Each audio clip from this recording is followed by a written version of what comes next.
In this video I'm going to let you hear two of Bang & Olufsen's most iconic loudspeakers for yourself, Beolab 8000 and Beolab Penta, and although this may be a little controversial, I'm going to tell you which I think is the better speaker and why. Please come and join me.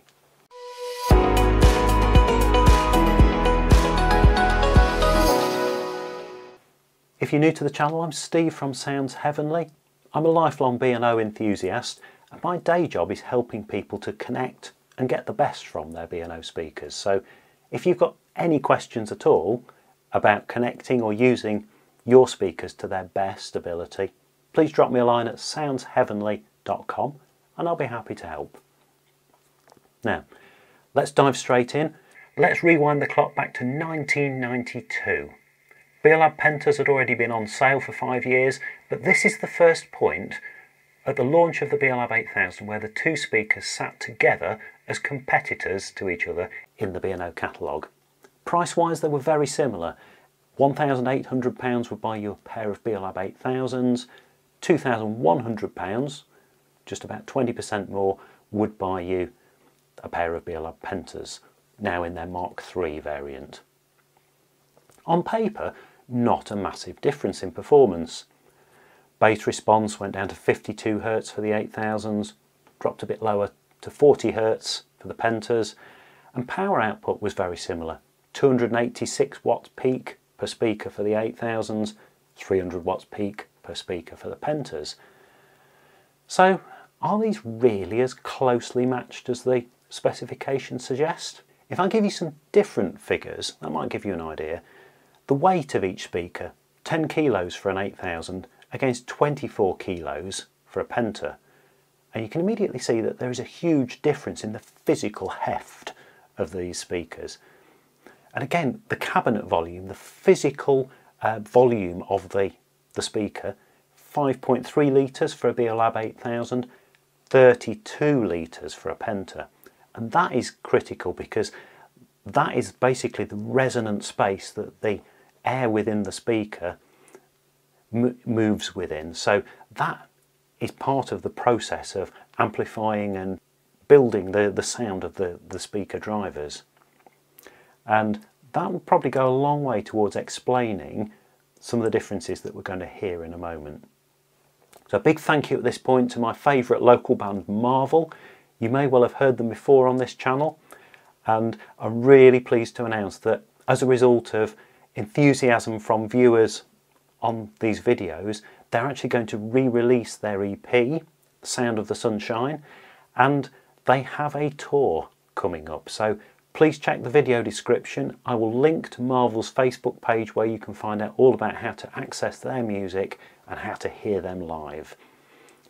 So the two tracks we're going to hear, first on the 8000s and then on the Pentas, are Sound of the Sunshine and No Enemy But Time. Please use the timing links in the video description to scroll back and forth between the clips as often as you want.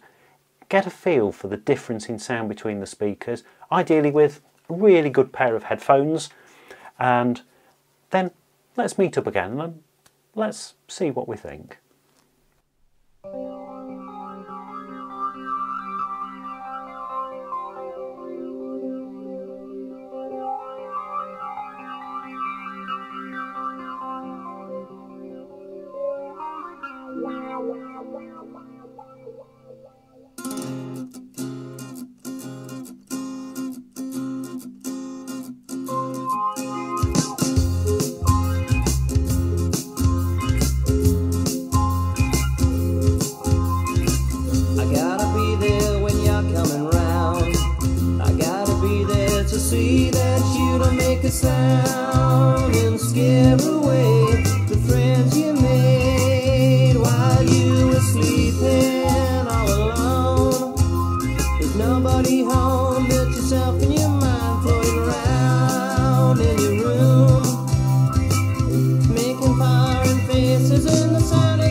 I hope that you enjoyed the music.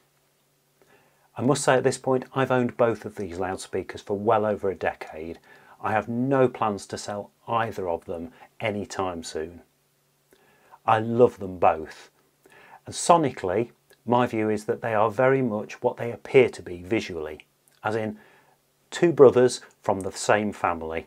They have the same sonic signature, a warm and pleasing bass that drives along music and movies with drive and energy, and a nice clear treble that gives you the detail of what you're listening to. Beolab 8000s fit more easily into most domestic environments, but if you've got the space and the money for Beolab Pentas, you get that same musical enjoyment but amplified. 8000s and Pentas at normal listening levels in normal rooms will give you pretty much the same sound. However, if you're the sort of person who likes to have a party and invite the world over to dance, Beolab Penta amplifies that same experience. It gives you bigger, bolder, deeper bass, a treble that cuts through with a little bit of extra clarity, and music that stays absolutely pure and perfect right up to volume levels that will make your neighbours really dislike you. Beolab 8000, perfect choice for civilised everyday listening. And Beolab Penta can do the same, but then when you really need to call on them for more, they can give it with ease. To put this in context, I've used a single Beolab Penta for live music in a hall that seated 250 people. It didn't even break a sweat. These are exceptionally capable loudspeakers. Please let me know your views in the comments. This is one of the few reviews where my view is that you cannot go wrong. These speakers, 30 years down the line, look and sound superb. So please tell me what you bought and why. And I would encourage you, if you have not yet heard Beolab 8000s or Beolab Pentas for yourself in person, please don't take this video review as being the final word on the matter. Try and get yourself to somewhere where you can hear them with your own favourite music. And I think the sound of either of these loudspeakers will give you the opportunity to fall in love with your music again. Thank you very much for watching. If you have not yet subscribed, please do so, because coming very soon will be a visit to Bang & Olufsen's factory in Struer in Denmark with some really exciting special guests coming to the channel. Thank you very much for watching.